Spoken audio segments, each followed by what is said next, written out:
அனைத்து ஊடக நபர்களுக்கும் பத்திரிகை நபர்களுக்கும் வணக்கம். இன்றைக்கு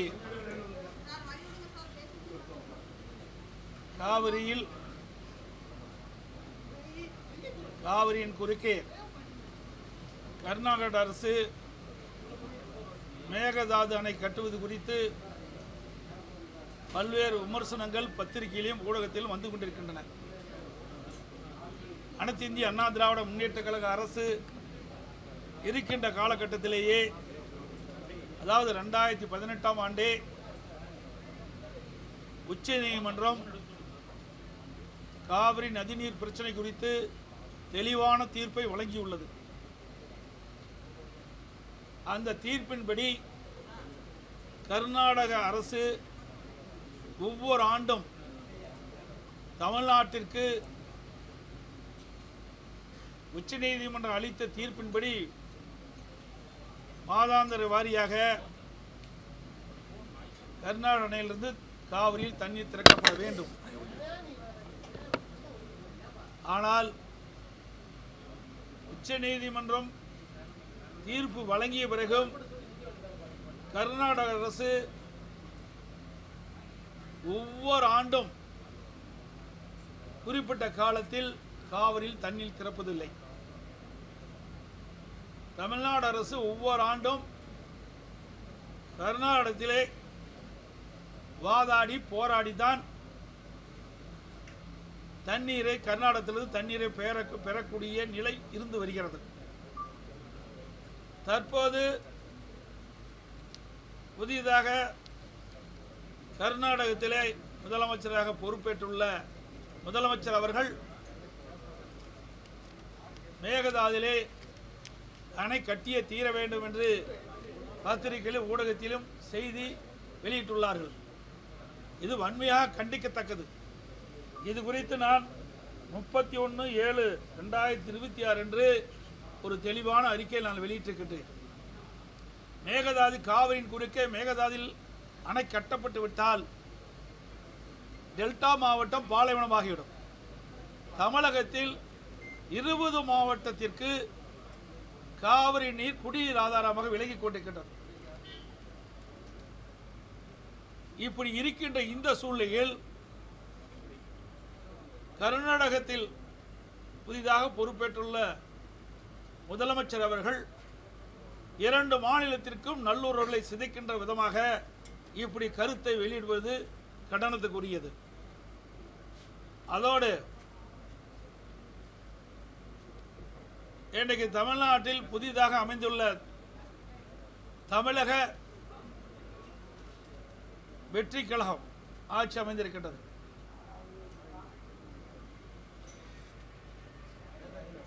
இந்த அரசு மேகதாதில் ஒரு அரசின் தனி தீர்மானத்தை கொண்டு வந்தார்கள். அந்த அரசின் தனி தீர்மானத்தில் சட்டமன்ற உறுப்பினர்களுக்கு வழங்கப்பட்டு அடுத்த நாள் சட்டமன்றம் கூடுகின்ற பொழுது சட்டமன்ற அவையிலும் அந்த அரசின் தனி தீர்மானம் வைக்கப்பட்டிருக்கின்றன. அதை ஒட்டி இன்றைய முதலமைச்சர் திரு ஜோசப் விஜய் அவர்கள் அந்த அரசின் தனி தீர்மானத்தை முன்மொழிந்தார்கள். பிறகு அவருடைய கட்சியினர் வழிமொழிந்தார்கள். விவாதம் விடப்பட்டது. எதிர்வரிசையில் இருக்கின்ற கட்சி தலைவர்கள் அந்த விவாதத்திலே பங்கு பெற்று தங்களுடைய கருத்துக்களை தெரிவித்தோம். எதிர்க்கட்சி தலைவர் திரு உதயநிதி ஸ்டாலின் அவர்கள் பேசுகின்ற பொழுது ஒரு கருத்தை தெரிவித்தார். அந்த கருத்தின் அடிப்படையில் முதலமைச்சர் அவர்கள் தங்களுடைய பதிலுரையில் நடுவர் மன்றம் அமைக்கப்படுவது குறித்து கருத்தை தெரிவித்தார். இது தவறானது. ஏற்கனவே அரசின் தனி தீர்மானத்தில் எது முன்மொழியப்பட்டதோ அதைத்தான் அவர் பதிலுரையிலே தெரிவித்திருக்க வேண்டும். ஒரு திருத்தத்தை மேற்கொள்ள வேண்டும் என்றால் சட்டப்பேரவை விதி 104 கீழ் என்ன திருத்தம் மேற்கொள்ளப்படும் என்று அவை தலைவருடைய அனுமதி பெற்று அவையில் முன்மொழிய வேண்டும். பிறகுதான் விவாதத்துக்கு எடுத்துக்கொள்ளப்பட வேண்டும், ஓட்டெடுப்பட வேண்டும், பிறகுதான் ஏற்கனவே அரசியல் தீர்மானத்தில் சேர்க்கப்பட வேண்டும். இதுதான் 104 சட்டப்பேரவை விதி 104 கீழ் தெரிவிக்கப்படுகிறது. இது குறித்து தான் நாங்கள் நீதிமன்றத்தில் வழக்கு தொடர்ந்திருக்கின்றோம். தற்போது நடுவர் மன்றம் தேவையற்றது. ஏனென்று சொன்னால் ஏற்கனவே 2018ஆம் ஆண்டு உச்சநீதிமன்றத்தில் காவிரி நதிநீர் பிரச்சனை குறித்து ஒரு தெளிவான தீர்ப்பை கொடுக்கப்பட்டு விட்டது. அதோடு பத்திரிகையிலும் ஊடகத்திலும் செய்தியில் வந்து கொண்டிருக்கின்றன. திரு கர்நாடக முதலமைச்சர் அவர்களும் செய்தி வெளியிட்டிருக்கின்றார். 5ஆம் தேதியோ அல்லது 3ஆம் தேதியோ அல்லது 5ஆம் தேதியோ தமிழக முதலமைச்சர், தமிழ்நாட்டுடைய முதலமைச்சர் திரு ஜோசப் விஜய் அவர்கள் கர்நாடக சென்று பெங்களூருக்கு சென்று அங்கு இருக்கின்ற முதலமைச்சரோடு பேச்சுவார்த்தை நடைபெறும் என்று பத்திரிகையில் ஊடகத்திலும் செய்தி வந்து கொண்டிருக்கிறது. இதை தவிர்க்கப்பட வேண்டும்.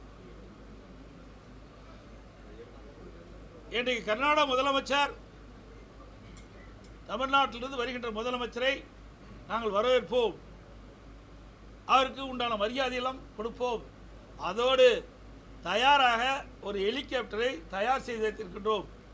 அவர் அந்த ஹெலிகாப்டரில் ஏறி இன்றைக்கு கர்நாடகத்தை சுற்றி பார்க்க வேண்டும், அதற்கு பிறகு அவர் கருத்து சொல்ல வேண்டும் என்று அதில் தெரிவித்திருக்கின்றார். அப்படி என்றால் அவர் தண்ணீர் கொடுக்க மாட்டேன் என்பதுதான் பொருள். அது மட்டுமல்ல, காவிரி நீர் ஒழுங்காற்று குழு ஒரு உத்தரவை பிறப்பித்தது. தமிழ்நாட்டிற்கு 15 நாளுக்கு தினந்தோறும் 3500 டிஎம்சி தண்ணீர் கர்நாடக அணையிலிருந்து காவிரிக்கு தண்ணீர் திறந்துவிட வேண்டும் என்று உத்தரவு பிறப்பிக்கப்பட்டிருந்தது. நேற்றைய தினம் காவிரி மேலாண்மை ஆணையம் அதை உறுதிப்படுத்தியுள்ளது. ஆனால் இன்றைக்கு கர்நாடகத்தில் இருக்கின்ற முதலமைச்சர் மரியாதைக்குரிய திரு சிவகுமார் அவர்கள் காவிரி மேலாண்மை ஆணைய உத்தரவை நாங்கள் நிறைவேற்றப்பட மாட்டோம் என்று ஒரு கருத்தை தெரிவித்து விட்டுள்ளாமல், இது குறித்து கர்நாடகத்தில் இருக்கின்ற அனைத்து கட்சி தலைவருடைய கூட்டத்தை கூட்டி ஆலோசனை பெற்று அதற்கு பிறகுதான் முடிவு அறிவிக்கப்படும் என்று அறிவித்திருக்கின்றார். அதே போல்தான் நான் ஏற்கனவே 31/7/2022 நான் ஒரு அறிக்கை வெளியிட்டேன். அப்பொழுதே நான் தெளிவுபடுத்தியிருக்கின்றேன். இன்றைக்கு மேகதாது பிரச்சனை என்பது ஒரு உணர்வுபூர்வமான பிரச்சனை. இந்த பிரச்சனை குறித்து தமிழ்நாட்டில் இருக்கின்ற அனைத்து கட்சி தலைவருடைய கூட்டத்தை கூட்டப்பட வேண்டும். அதோட தமிழ்நாட்டில் இருக்கின்ற டெல்டா மாவட்டத்தில் இருக்கின்ற முக்கிய விவசாய சங்கத்தினுடைய பிரதிநிதிகளை அழைத்து அவருடைய கருத்துக்களையும் கேட்டறிந்து பிறகு சட்டங்களோடு கலந்து பேசி இதற்கு ஒரு நல்ல தீர்வு காண வேண்டும் என்று வலியுறுத்தினோம். நான் சொன்ன கருத்தின் போலே பல்வேறு அரசியல் கட்சி தலைவர்களும் கருத்தை தெரிவித்திருக்கின்றார்கள். ஆனால் இதுவரை தமிழக முதலமைச்சர் வாய் திறந்து இதற்கு பதில் சொல்லவில்லை. இதுதான் தற்போது நிலைமை. ஆகவே இது உணர்வுபூர்வமான பிரச்சனை, இன்னைக்கு விவசாயியுடைய வாழ்வாதார பிரச்சனை என்பதை இந்த அரசு உணர வேண்டும். அதோடு 2026 சட்டமன்ற பொதுத் தேர்தலின் போது தமிழக வெற்றி கழகத்தின் சார்பாக இன்றைய முதலமைச்சர் அவர்கள் அவருடைய கட்சியினுடைய தேர்தல் அறிக்கையிலே குறிப்பிட்டிருந்தார். தமிழக வெற்றி கழகம் ஆட்சிக்கு வந்தால் விவசாயிகள் வாங்கிய, அதாவது விவசாயிகள் தொடக்க வேளாண் கூட்டுறவு சங்கத்தில் வாங்கிய பயிர்க்கடன், சிறு குறு விவசாயிகள் 5 ஏக்கருக்குள் இருக்கின்ற விவசாயிகளுக்கு அவர் வாங்கிய கடன் முழுவதும் தள்ளுபடி செய்யப்படும். 5 ஏக்கருக்கு மேல் நிலம் வைத்திருக்கின்ற விவசாயிகள் தொடக்க வேளாண் கூட்டுறவு கடன் சங்கத்தில் வாங்கிய பயிர்க்கடன் பாதி அளவு தள்ளுபடி செய்யப்படும் என்ற அறிவிப்பை கொடுத்திருக்கின்றார்கள். ஆனால் தற்போது அதற்கு மாறாக டிவிகே அரசாங்கம் சிறு குறு நடுத்தர விவசாயிகளுக்கு 5 ஏக்கர் குறைவாக இருக்கின்ற விவசாயிகளுக்கு 75,000 ரூபாய் வரை கடன் தள்ளுபடி செய்யப்படும். அதற்கு மேல் யார் கடன் வாங்கியிருந்தாலும் அந்த கடனில் பாதி 35,000 ரூபாய் தான் கடன் தள்ளுபடி செய்யப்படும் என்ற அறிவிப்பை வெளியிட்டிருக்கிறார்கள். இந்த விவசாயிகள் மிகுந்த அதிர்ச்சிக்குள்ளாகி இன்றைக்கு தமிழ்நாட்டில் இருக்கின்ற பல்வேறு விவசாய சங்கங்களும் விவசாயிகளும் ஆங்காங்கே போராட்டத்தை நடத்தி கொண்டிருக்கின்றார்கள். இன்றைய தினம் மழைப்பொழிவு குறைந்து விட்டது, வறட்சி நிலவிக் கொண்டிருக்கின்றது. டெல்டா மாவட்டத்தில் இருக்கிற விவசாயிகள் குறுவை சாகுபடி செய்ய முடியாத ஒரு நிலை. விவசாயிகளுக்கும் இன்றைக்கு வாழ்வாதாரம் பாதிக்கப்பட்டிருக்கிறது, விவசாயிகளுக்கு வாழ்வாதாரம் பாதிக்கப்பட்டிருக்கிறது, விவசாய தொழிலாளிகளும் பாதிக்கப்பட்டிருக்கிறார்கள், வேலை இல்லாமல் பாதிக்கப்பட்டிருக்கிறார்கள். ஆக இந்த அரசு, அதாவது தமிழக வெற்றி கழக அரசு 2026 சட்டமன்ற பொதுத் தேர்தலில் விவசாயிகள் கொடுக்கப்பட்ட வாக்குறுதி நிறைவேற்றுகின்ற விதமாக வறட்சி நிறைவேற்ற காரணத்தினால் இன்றைக்கு பாசனத்திற்கும் காவிரியிலிருந்து தண்ணீர் கிடைக்காமல் டெல்டா இருக்கிற விவசாயிகள் கடுமையாக பாதிக்கப்பட்டிருக்கின்றார்கள். தமிழ்நாட்டுக்கின்ற அனைத்து மாவட்டத்தில் இருக்கின்ற விவசாயிகளும் மழை பொழிவு இல்லாததால் விவசாய பணிகள் கடுமையாக பாதிக்கப்பட்டிருக்கிறது, விவசாயிகளுடைய வாழ்வாதாரம் கடுமையாக பாதிக்கப்பட்டிருக்கிறது. ஆகவே இந்த அரசு 2026 சட்டமன்ற தேர்தலில் கொடுக்கப்பட்ட வாக்குறுதி நிறைவேற்றுகின்ற விதமாக அந்த கடன் தள்ளுபடி செய்ய, முழுமையாக கடனுடைய விவசாயிகள் வாங்கிய கடன் முழுவதும் தள்ளுபடி செய்ய வேண்டும் என்று வலியுறுத்துகின்றேன். 6ஆம் தேதி நடைபெறுகின்ற வேளாண் பட்ஜெட்டிலே இன்றைய முதலமைச்சர், இன்றைக்கு இருக்கின்ற அரசு அதை அறிவிக்கப்பட வேண்டும். கொடுக்கப்பட்ட வாக்குறுதியை நிறைவேற்ற வேண்டும் என்றுதான் கேட்கின்றோம். காலத்தினுடைய கால சூழ்நிலை வறட்சி நிலவுகின்றது.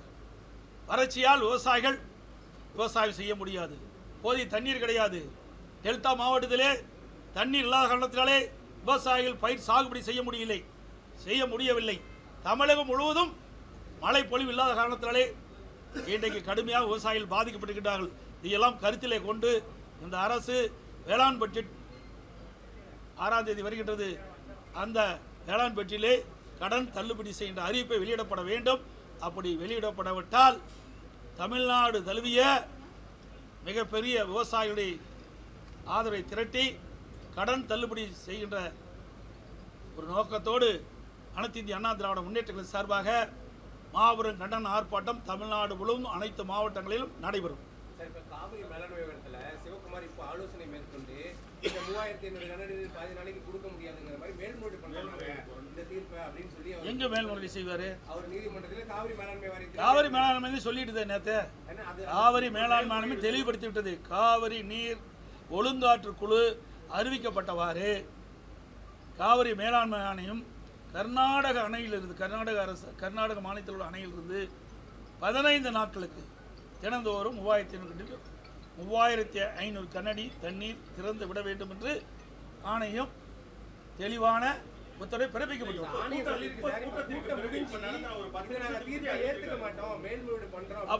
சரி, இப்படி இருக்கின்ற நிலையில் இப்போ 80 டிஎம்சி தண்ணி கர்நாடக அணையில் இருக்குது. இந்த சூழ்நிலையை தண்ணி கொடுக்க மறுக்கிறாங்க. அப்படி மேகதாதுவில் அணை கட்டப்பட்டு விட்டால் குடிப்பதற்கு கூட தண்ணீர் இல்லாமல் போய்விடும் தமிழ்நாட்டில்.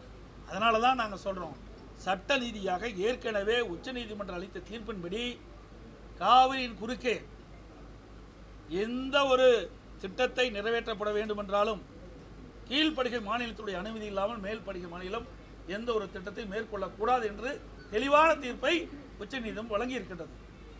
அதைத்தான் நாம் வலியுறுத்திட்டு இருக்கிறோம். அதே மாதிரி தமிழகத்தில் இருக்க டெல்டா பகுதியில் கடும் வறட்சி இருக்கு.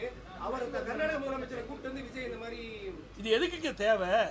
ஏற்கனவே 1986ஆம் ஆண்டிலிருந்து 2018ஆம் ஆண்டு சட்ட போராட்டம் நடத்தி தெளிவான தீர்ப்பு வாங்கியிருக்கிறோம். உச்சநீதிமன்றத்தில் தமிழ்நாடு அரசின் சார்பாக 13 நாட்கள் வாதம் நடைபெற்றது. கேரளா மாநிலத்தில் கர்நாடக மாநிலத்தின் சார்பாக 9 நாட்கள் விவாதம் நடைபெற்றது. கேரளா மாநிலத்தின் சார்பாக 3 நாட்கள் விவாதம் நடைபெற்றது. பாண்டிச்சேரி 1 நாள் நடைபெற்றது. நடுவர் மன்ற தீர்ப்பின் ஒட்டி உச்சநீதிமன்றம் அழகான தீர்ப்பை கொடுக்கப்பட்டு விட்டது. இந்த தீர்ப்பு 15 ஆண்டுகளுக்கு செல்லும்.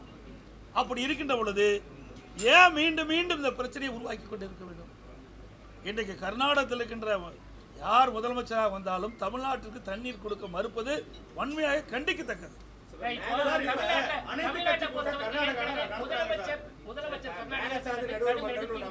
விவசாயிகள் எதிர்க்கிறாங்க, பல்வேறு அரசியல் கட்சிகள்.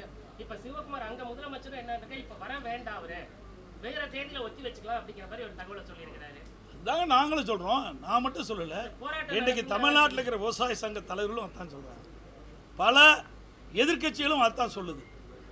இன்றைக்கு பெங்களூர் செல்ல வேண்டாம், ஏற்கனவே நமக்கு தெளிவான தீர்ப்பு கொடுக்கப்பட்டு விட்டது, நீங்கள் சென்றாலும் அங்கே தண்ணீர் கிடைக்காது. ஏற்கனவே மாண்புமிகு அம்மாவர்கள் உச்சநீதிமன்ற தீர்ப்பின்படி தான் கர்நாடகத்துக்கு போனாங்க. ஆனால் அப்போது அங்கே எதுவுமே நடக்கலை. நீதிமன்றம் போய் தான் நாம் நீதியை பெற வேண்டிய சூழ்நிலை ஏற்பட்டது. அதே நிலை தான் இப்பொழுது ஏற்படும். அதைத்தான் வலியுறுத்தி அனைத்து கட்சி தலைவர்களுமே நாம் சொல்லிட்டு இருக்கிறோம். கர்நாடக முதலமைச்சரை சந்திக்க வேற ஏதாவது அது அவரை தான் கேட்க வேணும். திரு ஜோசப் விஜய் அவர்களை தான் கேட்க வேணும். அதாவது இது அவர் தண்ணி திறக்கிறதுக்கே அனைத்து அரசியல் கட்சி தலைவர் கூட்ட வேணும்னு கூட்டுறாரு. ஆனால் இங்கே இருக்கிற முதலமைச்சர் நான் மட்டும் இல்லை, அனைத்து இந்திய அண்ணா திராவிட கழகம் மட்டும் இல்லை, இன்றைக்கு பல அரசியல் கட்சி தலைவர்களும் இந்த மேகதாது பிரச்சனை குறித்து ஒரு விரிவான விவாதம் நடக்க வேணும், விரிவான கருத்து பரிமாற்றம் செய்ய வேண்டும். அதற்காக இந்த அரசாங்கம், டிவிக்கு அரசாங்கம் அனைத்து அரசியல் கட்சி தலைவர்களும் அழைத்து நீங்கள் ஒரு கருத்தை கேளுங்க. அதோட தமிழ்நாட்டுக்கின்ற டெல்டா மாவட்டத்தில் இருக்கின்ற முக்கிய அரசியல் கட்சி விவசாய சங்க தலைவர்களையும் அழைத்து கருத்தை கேட்டு சட்ட வளரோடு கலந்து ஆலோசித்து ஒரு நல்ல முடிவை எடுக்க வேண்டும் தான் நாம் வற்புறுத்துகிறோம். ஆனால் இது எதையுமே அவர்கள் எடுத்துக்கொள்ளவே இல்லையே, ஒரு பொருட்படுத்தவே இல்லையே. முதலமைச்சர் எல்லாத்தையும் மௌனம் காப்பதை எப்படி பாக்குறீங்க? எல்லா விஷயத்திலும் ஒரு முதலமைச்சர் மௌனம் காக்குறாரு, இதை எப்படி பாக்குறீங்க? நீங்க ஒரு முதலமைச்சரா எடுத்துருக்கீங்க. மௌன புரட்சி செய்வதிலே வல்லவர் என்று தான் நான் பார்க்குறேன். வேறு என்ன சொல்ல முடியும்? ஒரு முதலமைச்சர் பொறுப்பு கொடுக்கப்பட்டு விட்டது, அவர் பொறுப்பை உணர்ந்து செயல்பட வேண்டும். எவ்வளோ பெரிய பொறுப்பு! 8 கோடி தமிழ் மக்களுடைய வாழ்வாதாரத்தை பாதுகாக்கக்கூடிய பொறுப்பு முதலமைச்சருக்கு இருக்குது. ஒரு தமிழகத்தில் ஒரு பிரச்சனை வருகின்ற பொழுது, அது உணர்வுபூர்வமான பிரச்சனை வருகின்ற பொழுது, அது வறட்சி நிலவை கொண்டு இருக்கின்ற பொழுது, இந்த மாதிரி பிரச்சனை வருகின்ற பொழுது உன்னிப்பாக கவனித்து பல அரசியல் கட்சி தலைவர்கள் சொல்கின்ற கருத்தை உள்வாங்கி அதற்கு ஏற்றவாறு இந்த அரசு செயல்பட்டால் ஒரு நல்ல அரசு. ஆனால் வேண்டாம் விதமாக செயல்பட்டு கொண்டிருப்பது வருத்தம் அளிக்குது. இது என்ன மாதிரியான எதிரொலிக்கும்? மேகதாது விவகாரமா இருக்கட்டும், விவசாயிகள் கடன் பிரச்சனையா இருக்கட்டும், பட்ஜெட் கொடுத்தோட இப்ப நம்ம அதிமுக சார்பாவோ இல்ல பொறுத்திருந்து பாருங்கள் என்ன நடக்குன்னு பொறுத்திருந்து. சார், இன்னும் சொல்ல போனா அமைச்சர்கள், அவங்க எம்எல்ஏக்கள், நிர்வாகிகள் மீது கூட பல குற்றச்சாட்டுகள் முன்வைத்து அதுல கூட மௌனம் காக்குறாங்க. தான் நான் ஏற்கனவே சொல்லிட்டேன், மௌன புரட்சி செஞ்சுட்டு இருக்காரு. நாங்கள் என்ன செய்யறது? அதாவது சட்டமன்றத்திலையும் பேசுகிறோம், அதுக்கும் பதில் சொல்ல மாட்டேங்கிறாரு. ஆனால் அழகா அதை முடித்த பிறகு பதில் சொல்லிக்கிட்ட பொழுது அவர் பதில் எப்படி சொல்கிறான்னு உங்களுக்கு எல்லாத்துக்கும் தெரியும். அதுக்குள்ளே நான் போக விரும்பலை. ஆனால் இதுக்கு முந்தி இருக்கின்ற முதலமைச்சர்கள் அனைவருமே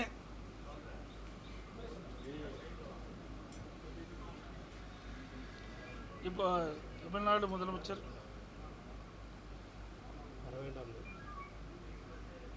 இதான் நீங்கள் சொன்ன மாதிரி இப்போ தான் சொல்கிறாங்க, பார்த்துட்டு சொல்கிறாங்க, தமிழ்நாடு முதலமைச்சரை கர்நாடகத்துக்கு வர வேண்டாம் என்று அங்கே இருக்கின்ற முதலமைச்சர் வலியுறுத்திட்டு இருக்காரு.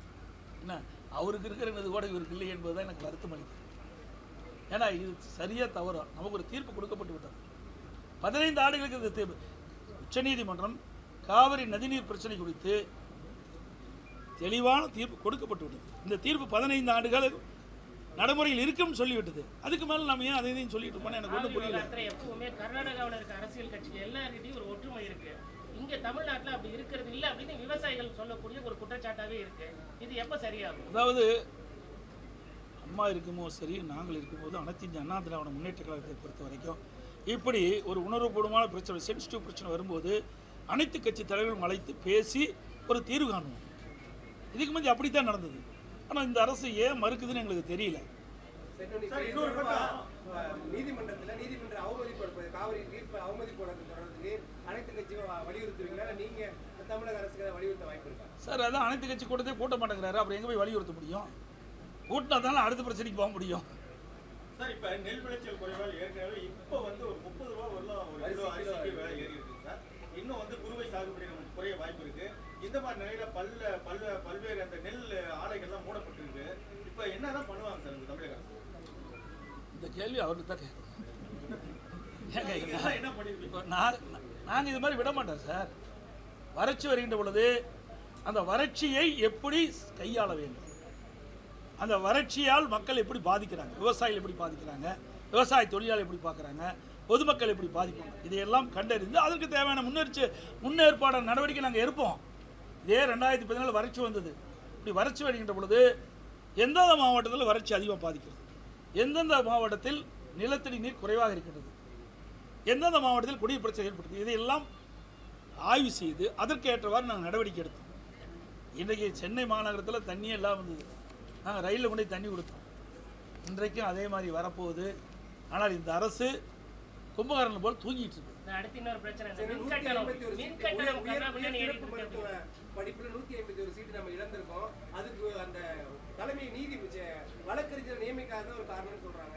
இதை எப்படி பாக்குறீங்க? 151 சீட்டு பறிப்பு இருக்கு. ஆமாம், இது வந்து சூப்பர் ஸ்பெஷாலிட்டி சிறப்பு மருத்துவம்னு இது உண்மையாக வேதனை அளிக்குது. இதுக்கெல்லாம் ஒரு அரசு முன்னேற்பாட செய்து நமக்கு கிடைக்க வேண்டிய நம்முடைய மருத்துவர்கள் சூப்பர் ஸ்பெஷாலிட்டியில் வரும்போது நமக்கு நல்ல ஒரு மருத்துவ சிகிச்சை கிடைக்கும். அதை இழந்தது வருத்தத்தை அளிக்குது. இது வந்து வழக்கறிஞர் நியமிக்காதனாலே இது நமக்கு கிடைக்காம போயிருக்கு. உச்சநீதிமன்றத்தில் வாதாடுறதுக்கு இது எப்படியான இதாக பார்க்குறீங்க? தாங்க இந்த அரசாங்கம் வந்து ஒரு கையிலாதாக அரசாங்கம் என்பதற்கு இதுதான் உதாரணம். ஒரு அரசாங்கம் விழிப்போடு இருந்து செயல்பட வேண்டும். இன்றைக்கு தமிழகத்தில் ஒவ்வொரு பிரச்சனையும் சரியான முறையில் கையாண்டா தான் இருக்கணும். கூட அரசு வழக்கில் நியமனம் செய்வதில் பத்திரிகை ஊடகத்தில் வெளியே வந்திருக்குது. டிவிகே கட்சி சேர்ந்த ஒரு பெண் வழக்கறிஞரே இன்றைக்கு இந்த அரசு வழக்கில் நியமனம் செய்வதில் இன்றைக்கு லஞ்சம் மாறுதாக சொல்லிட்டு இருக்கிறாங்க. இந்த தகவல் தான் பத்திரிகையில் ஊடகத்தில் வந்திருக்குது. அந்த டிவிகே கட்சி சேர்ந்த வழக்கறிஞர் கூட அந்த கட்சியிலிருந்து நீக்கிட்டாங்க. ஆக இந்த அரசாங்கம் முன்கூட்டியே எதுவும் திட்டமிட்டு செயல்படுறது கிடையாது. ஏன்னா அரசு வழக்கிலே பல நீதிமன்றத்தில் இல்லை என்று எனக்கு வந்த தகவல். மின்சார உயர்வு தாறுமாறா ஏறி இருக்கிறதா பொதுமக்கள் தொடர்ந்து இப்போ கும்பிடுறாங்க. இன்னொரு இதுக்கு காரணம் என்ன? இது என்ன நிர்வாக கோளாறு காரணம். இன்னைக்கு அமைச்சர் கேட்டால் இன்றைக்கு இந்த மாதம் எங்களுக்கு மின் கட்டணம் அதிகமாகிட்டு மக்கள் குறிப்பிட்டா அடுத்த மாதம் கழிச்சுக்கிறேங்கிறார். தவறான தகவல் தகவலான பதில் அல்லவா? ஆக என்ன தவறு நடந்திருக்குது, அந்த தவறை சரி செய்யப்படும், அல்லது தவறு செய்யும்போது நடவடிக்கை எடுக்கப்படும் என்ற பதில் தான் சரியான பதில். அதில் விட்டுட்டு தவறு செய்வதை காப்பாற்றுகின்ற விதமாக அவருடைய பதில் ஆய்வு செஞ்சுக்கிட்டு இருக்கோம் அப்படிங்கிறார் அமைச்சர். ஆய்வு பண்ணிக்கிட்டு இதுக்கு முந்தியெல்லாம் கரண்ட் பில் எடுக்கலையா? என்ன இவர் வந்த பிறகு தான் மின்சாரமே வந்த மாதிரியும் ரீடிங் எடுக்கிற மாதிரி இருக்குதா? ஏற்கனவே காலங்காலமாக மின் கட்டணத்தை கணக்கிட்டு இருக்கிறாங்க. அப்போல்லாம் சரியாக இருக்கும்போது ஏன் இந்த மின் கட்டணத்தில் கோளாறு வந்தது? அதை இவர்கள் வந்து உரிய நடவடிக்கை எடுக்க வேணும்.